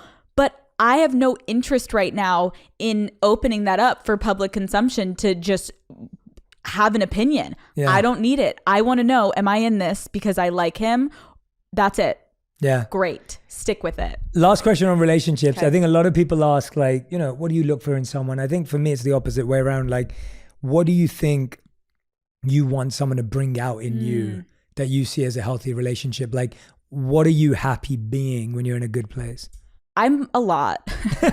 I'm self-aware enough to know I'm a lot. And really, when I say I'm a lot, I think my job is a lot, right? And I am so passionate. Like I've said, I've been doing this since I was so young. I would be making these videos. No one was seeing them. I was acting like they were going to be up for an Academy Award. No one was. My parents were barely watching them. Do you still have them? Oh, they're awful. Yes, we need them. It's shocking. They're like, we're going to play it one day at your wedding. I'm like, so I'm not getting married then. But the point is I have always felt like what I'm doing and my passion is so a part of me. And I need a partner that is going to support me, especially in a heterosexual relationship. Can a man be okay with, I'm okay if I'm the breadwinner. It's not the case in my relationship. We're pretty equal, but it's like, I need to be able to be myself, and I need my partner to not be intimidated by my success, not try to hold me down. Let me be me and you be you. And if we come together and we make each other better, amazing. But I've had relationships with men where they were extremely intimidated by my success, and it was constantly trying to push me down, language that was semi-abusive, of trying to make me feel less than, and it was really toxic and it affected me. And now being in a healthy relationship with someone that is like, you are incredible, I support you, is like my number one cheerleader. That to me is the hottest thing that someone can do. And I'm so attracted to my partner because of that. I also think someone that is so honest. My partner is so honest with me. Sometimes I'm like, oh my God, it's like I'm not used to the honesty. And I really respect that because I am a no bull person. I'm like, what's up? What's going on? And to meet my match kind of with that, we do no dance arounds. Like it is just like, what is up? And I know some people don't like that. You need a little like cushion. I am like, hit me where it hurts. Let's get this over with. So I think those two things, the honesty, and also just allowing me to be who I am. And I know it sounds pretty straightforward, but a lot of people try to change each other. You're laughing. What did I say? No. What did I say? Jay's like, I relate. No, yeah, I'm laughing because you literally, there was something you said that just totally reminded me of something this weekend. So anyway, but carry on. I'll tell you in a second. Okay. Yeah. The point is I've learned in relationships, like you talked about projection, there's so much projection. If you don't work on yourself and whatever your form of therapy for yourself is, if you don't know who you are, you're going to go into a relationship and quite literally look for the things you want out of that person. And you're going to put unrealistic expectations onto this person. And you don't even know if you actually like them because you're just trying to get what you want. It's like, wait, you don't even like the homie. Like, get out of here. Like, and so I think stripping it down to, do you like them as who they are as a human being and not honestly also for how they make you feel all the time? Yeah. Do you like them as an individual and do you two match up? Of course you want them to make you feel good. But I think sometimes we project our wants and our needs and everything onto a person. It's like, hold on. Work on your own and then come back and see if you like the person. Because a lot of times the person you're with is just fulfilling something that's an insecurity of yours. If you filled that insecurity, would you still need to be with that person? Absolutely. No. Absolutely. Well said. Therapy session 101. Okay. No, I love it. You remind. So I was doing something important last week and my wife is doing something important as in being at a wedding?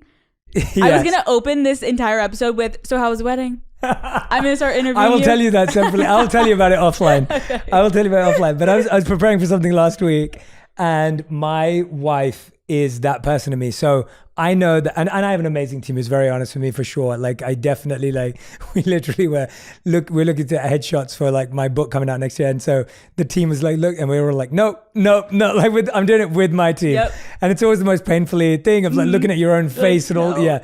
And anyway, but my wife like takes it to another level. So she's like, all right, do your speech in front of me. So I'm like, all right, I'm going to do it. And I'd set myself up for it every time because I know she's going to give me really good feedback, but my male ego can't take it. So I'll do it. And then she'll be like, oh yeah, but this part didn't make sense. I'm like, no, but this is why I did it that way. She's like, but I'm telling you as a viewer and you're not going to be able to explain to everyone why you said this. Totally. So. And I get super defensive. And then she's like, but say it like this. And then I'm like, no, but the way you just said it didn't sound good anyway. And it's like, I get so defensive. But and then I took all her feedback and I did it exactly that way. That is iconic. Also, my boyfriend did that. He had a speech he had to do at his brother's wedding and we were upstairs in the room and he's practicing, he's pacing, he's freaking out. And I'm like, it's coming off weird when you say it like that. It's not hitting. You're trying to be funny. You're not funny. Okay. He's like, oh, okay. And I was trying to give constructive feedback and he was freaking out and he's like losing his mind. And I'm like, sit down. Let me rewrite it for you. I'm the comedian in the relationship. Let's move forward. And it was funny though, because he was really freaking out. But then at the end of the day, he's like, okay, I trust you. Yeah, exactly. It's like, you got to do a little push and pull. And then you're like, okay, shit, I trust you. Yeah. And then there's some stuff that I just hide from her in the practice because I know I want to do it anyway. And so then I don't show her that bit. And she was like, oh, that bit was really good. I'm like, see, if I showed it to you, you would have thought it was good. So. But the constructive criticism was good. And then you added your little flair and it all went well. Yeah, okay, good. exactly. Good, exactly. Good. Alex, we end every On Purpose episode with two. You're the first person to ever do this. Okay. So we have our Fast Five, but we also have our new segment, which very aptly is called The Many Sides of You, one word. We're still figuring out the name. We're getting there. But we're going to do this. So what this is you're going to give a word for every one of these things, just one word. Oh, God. And it's all about you. Oh, God. So are you ready? I don't know if I like this. Okay. All right. What is a word or phrase to describe what someone would say about you when they meet you for the first time? I would say warm and trustworthy, which is really weird. Oh, I forgot you said warm in the beginning. That's fine though. Yeah. I agree. I obviously agree. Yeah. I've had a lot of people that just, I think again on social media, you think one thing of me and then you meet me and you're like, oh wait, like I had a waitress I met this past week and she DM'd me after and was like, I didn't think you'd be that nice. I'm like, guys, I'm I'm not a scary person, but I do think I have a warmth that makes people feel really comfortable. Yeah, I agree. Okay. What is a word someone that knows you very well would use to describe you, or a phrase? Ooh, determined. Sometimes scary. I think my boyfriend and my parents are like, oh God, here she goes. Like, I'm going to finish this and it's going to be the best thing. And they're like, okay, just get out of her way. Here she goes. Like, very determined. I love that. What is a word or phrase you would use to describe yourself? Loyal and passionate. Those two things like resonate so much with me in two completely different ways. But a part of who I am truly is my craft. And I'm so passionate about it. Even if I made no money on it tomorrow, I would go back. I would still be making content. And I'm also passionate about anything I'm doing in my life. I have to be passionate about my family, my relationships, my friends. And loyalty to me is number one. I respect anyone that's loyal. And to me, it's like the number one thing on the list of something in a relationship that I look for, and I take pride in being loyal. I love that. That's beautiful. I love those qualities. Thank you. Easier than asking you what your values are. I like it. Yeah. What is a word that maybe someone who doesn't like you would say about you? Ooh. How would they describe you? Cocky. Mm-hmm. Damn right. Damn right. You gotta be. It. You gotta be. It. And the last one, what is a word or phrase you're trying to embody? Something that you're working on right now? Intentional. Mm-hmm. I really am trying to, in every aspect of my life, always ask, what is the objective? Try to be more intentional about things, because I think when you do things with care, everything is better. People feel better about it. Okay. You feel better. And also there's a different radiating effect when you're intentional about things. So whether it's in my relationships or my craft, like I'm very trying to be intentional, especially this year. I love that. That's a great word. This is a good game. That was great. You did good. You did good. All right. Yeah. These are the final 5. But before we do that, I want to ask you, Alex, like, was there anything that you shared anything that you haven't shared today that you really wanted to share, or something you wanted to talk about? And I'm asking this online, offline, as just to honor you in terms of if there's something that we've missed, or do you want to dive more into like, and I'm happy to, because I could talk to you for hours. I have no time limit. I'm happy to dive into you with like talking more about the entrepreneurship side and the craft side and the business side. I mean, I think in a really cool way. I didn't know where this was going to go today, and I'm really happy. I hope that who I am behind the camera kind of came out today. And I guess I would just say to anyone listening, and this is not like a plug for my show, it's more like I think this year I've tried to start, especially when I'm sitting down with people, to give people the benefit of the doubt and a chance to hear, even if I have misconceptions about someone. And so I just hope anyone listening, if you maybe had a judgment about Call Her Daddy back in the past or of me, I ask just to be open-minded and kind of just give it another chance, because one, I think everyone deserves that. And two, I really am proud of what I'm doing, and I'm proud of the show and the direction it's taken. Not to say that I'm not proud of the past, but I think people would be surprised at where it's gone and how much it's grown. And I just would ask for a chance and give it a listen. And that's it.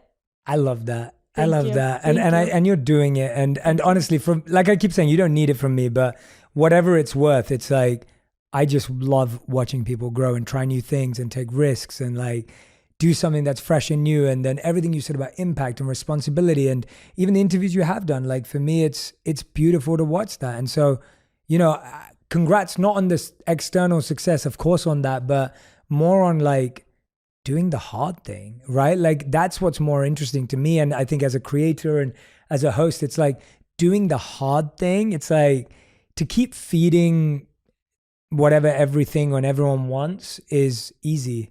But to actually switch and say, I've changed, I've grown, I've evolved, and this is where I'm going now. That's where so many people at 50, 60, 70 years old feel so empty, because for the last 25 years, they just did what other people wanted them to do. Totally. And it's like, you got to go for it. I just don't want to be in that position. No. Anyone listening, if you've wanted to do something, you got to go for it, because we have literally no idea how much time we have here. And that's what I'm doing with this, especially this season. I'm like, I'm going for it. I believe in something. I'm going to go for it, and I'll handle whatever comes with that. Yeah. I love that. All right, Alex, I've got 5 questions left for you. These are the fast 5. Okay. Alex Cooper, these are your fast 5. Okay. Question number 1, what is the best advice you've ever received? Oh, this is so generic, but it's so true. It's from my mother. Be yourself. in a world of people trying to tell you what to be, what to do. Be yourself, know yourself. And the journey of knowing yourself is going to be just as long if you're going to know yourself or you're going to go with what people want you to be. Be yourself. It's so much more rewarding at the end of the day. I love it. All right. Second question. What is the worst advice you've ever received? Be quiet. Where would that have gotten me, guys? I mean, a microphone, myself, here we go. Don't be quiet. Speak your mind. Go for what you want and bulldoze through doors. Question number 3. What position did you play in soccer? Center midfield. Okay. All right. That's Yes. cool. I was center attacking midfield. So. That's great. So, Also, sometimes yeah. I would go on the flanks. Yeah. Basically, my role, for anyone who doesn't know soccer, my position would let Alex's role do all the running. Yeah, thanks. Thanks a lot. Yep, I love to run. Yeah. I have to, I don't know if you've been, I recently invested in Angel City FC. And so I would love to take you to a game. It'd be so fun because totally. I grew up obviously wanting to play soccer professionally and I was never good enough. Right. But my sister loves soccer too and she played. And I was just like, if I ever have a daughter, or I was like, I want her to have the opportunity. So It's that's why I such a invested good in, sport. Yeah, It's- oh my and God. they're so good. So they're fun to watch. So anyway, fun. we have to figure that out. Thank All right. you, thank you. Question number 4. How would you describe your current purpose?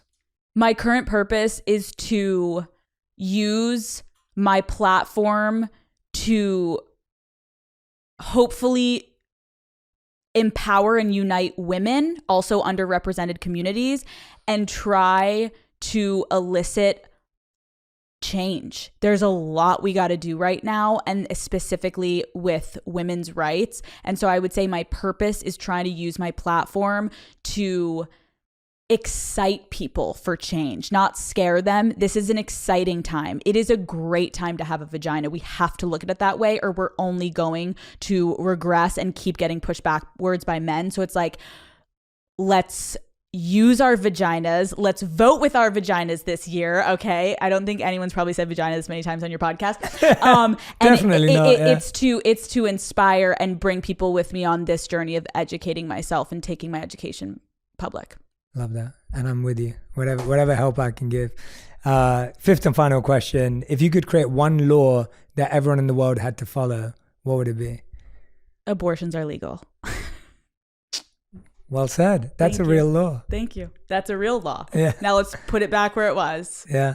Thank you. Amazing. I Thank love you. it. Alex Thank you. Cooper, everyone. Thank you so much for having me. Oh, no. Thank you. That was without a doubt, I think, the most fun I've ever had. That was so much fun. That was unbelievable. I am honored to have been here. amazing. Thank you for giving me the time and the space and your No. platform. This is amazing. No, I am so you. grateful, honestly. Thank That you. was smart, funny, intellectual, thoughtful, deep. I mean, it was lot. every emotion I want to feel on any given day. Yes, And yes. you were just an absolute, I don't know what the right word is. Like, you're a maverick. Like, you know, it's just, it's amazing also I love witnessing high performing people in this way, and like watching you, I'm like, this person's such a pro, like just unbelievable, like just phenomenal. you. It's So so are you. beautiful to So watch. are you. Yeah, it's Thank you. amazing. So thank you.